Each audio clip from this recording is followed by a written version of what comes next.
আরোগ্য কামনা করি প্রভু জয় পতাকা স্বামীকে। তিনি বাঙ্গালোরে চিকিৎসাধীন। তিনি নিশ্চিতভাবে ভগবানের অসীম কৃপায় সুস্থ হয়ে আসবেন।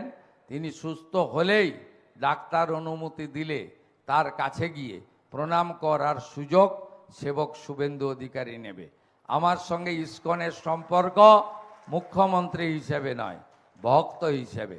আমার গুরু মহারাজ ছিলেন ভক্তিচারু মহারাজ।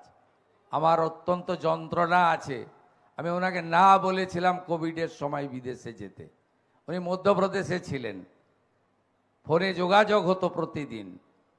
তারপরে দেখলাম হঠাৎ আমেরিকা চলে গেলেন।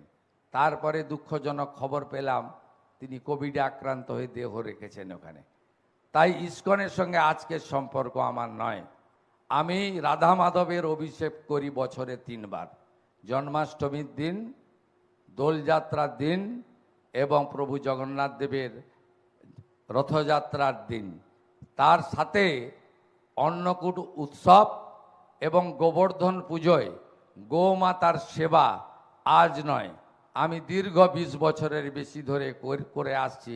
ইসকনের মন্দিরে গিয়ে শ্রী শ্রী জগন্নাথ দেব সংখ্যানন্দ মন্দির মেছেদা আমার প্রতিষ্ঠিত মন্দির, মন্দির কমিটির চেয়ারম্যানও আমি। সবাই ভালো থাকবেন।